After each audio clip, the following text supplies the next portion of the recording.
நெல்லை மாநகராட்சி மாமன்ற கூட்டத்தில் அதிமுகவினர் வாக்குவாதத்தில் ஈடுபட்டுள்ளதால் பெரும் பரபரப்பு ஏற்பட்டுள்ளது. அண்மை செய்தியாக பார்த்துக் கொண்டிருக்கின்றோம். கூடுதல் விவரண செய்தியாளர் அமுல் ஜெய்சிங் வழங்க கேட்கலாம். அமுல் ஜெய்சிங், நெல்லை மாநகராட்சி கூட்டத்தில் அதிமுகவினர் வாக்குவாதம் குறித்தான கூடுதல் கள தகவலை பதிவிடலாம். ராம்குமார், நிச்சயமாக திருநெல்வேலி மாநகராட்சி மாமன்ற கூட்டம் மேயர் ராமகிருஷ்ணன் தலைமையில் இன்று நடைபெற்றது. மாநகராட்சிக்கு உட்பட்ட அந்த வளர்ச்சி பணிகள் குறித்து விவாதிக்கப்பட்ட இந்த கூட்டத்தில் புகைப்பட விவகாரம் தொடர்பான அரசியல் மோதல் மற்றும் முக்கிய பொதுநல தீர்மானங்கள் என மாமன்றமே பரபரப்பாக காணப்பட்டது. இந்த மாமன்ற கூட்டத்தின் மேடையில் தற்போதைய முதலமைச்சர் ஜோசப் விஜயினுடைய புகைப்படத்துடன் முன்னாள் முதலமைச்சர் மு.க.ஸ்டாலின் புகைப்படமும் வைக்கப்பட்டிருந்தது. இதை கண்ட அதிமுக மாமன்ற உறுப்பினர்கள் உடனடியாக அதற்கு கடும் எதிர்ப்பு தெரிவித்தனர். முன்னாள் முதலமைச்சர் புகைப்படத்தை வைப்பதாக இருந்தால் அதே வரிசையில் முன்னாள் முதலமைச்சர் எடப்பாடி பழனிசாமியின் புகைப்படத்தையும் ஏன் வைக்கவில்லை, இது ஜனநாயக மரபுகளுக்கு மாறானது என்று கூறி அதிமுகவினர் வாக்குவாதத்தில் ஈடுபட்டனர். இதற்கு திமுக உறுப்பினர்கள் கடும் எதிர்ப்பு தெரிவித்தால் இரு தரப்பினருக்கும் இடையே பெரும் சலசலப்பும் கூச்சல் குழப்பமும் நிலவியது. தமிழகம் முழுவதும் இதே போல பிரச்சனைகள் பல்வேறு மாமன்ற கூட்டங்களில் நடைபெற்ற நிலையில் திருநெல்வேலியில் நடைபெற்ற இன்றைக்கான இந்த மாநகராட்சியில் நடைபெற்ற இந்த மாமன்ற கூட்டத்திலும் இதே பிரச்சனை நடந்தேறி இருக்கிறது.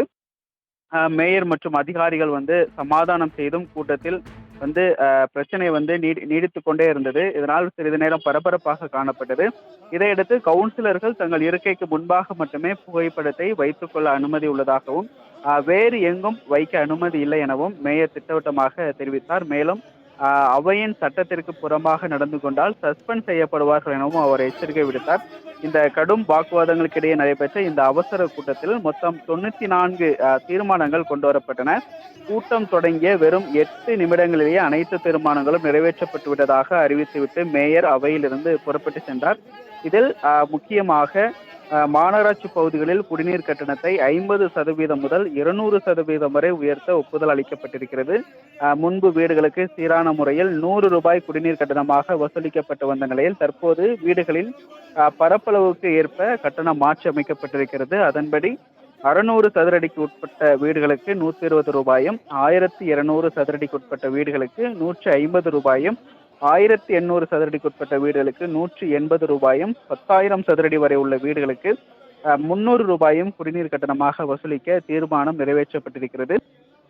அது மட்டுமல்லாமல் குடியிருப்புகள் மட்டுமின்றி அந்த வணிக கட்டிடங்கள் மற்றும் தொழிற்சாலைகளுக்கான அந்த குடிநீர் கட்டணத்தையும் உயர்த்த இந்த தீர்மானம் வழிவகை செய்திருக்கிறது. எவ்வித விவாதமும் இன்றி அவசரமாக இந்த கட்டண உயர்வு நிறைவேற்றப்பட்டதற்கு மாமன்ற உறுப்பினர்கள் கடும் எதிர்ப்பு தெரிவித்திருக்கிறார்கள். இந்த கூட்டத்தில் நிறைவேற்றப்பட்ட அந்த தீர்மானம் எண் 59 பாதாள சாக்கடை கட்டணம் மற்றும் தீர்மானம் எண் 60 குடிநீர் கட்டண உயர்வு ஆகிய இரண்டையும் உடனடியாக நிறுத்தி வைக்கக்கூடிய மாமன்ற உறுப்பினர்கள் மேயரிடம் கோரிக்கை மனு ஒன்றையும் அளித்திருக்கிறார்கள். கூட்டம் தொடங்கிய அந்த சில நிமிடங்களிலேயே முடிவடைந்ததும் பொதுமக்களை பாதிக்கும் வகையிலான இந்த கட்டண உயர்வு அறிவிக்கப்பட்டதும் திருநெல்வேலி மக்களிடையே பெரும் அதிர்ச்சியை ஏற்படுத்தியிருக்கிறது. ராம்குமார்.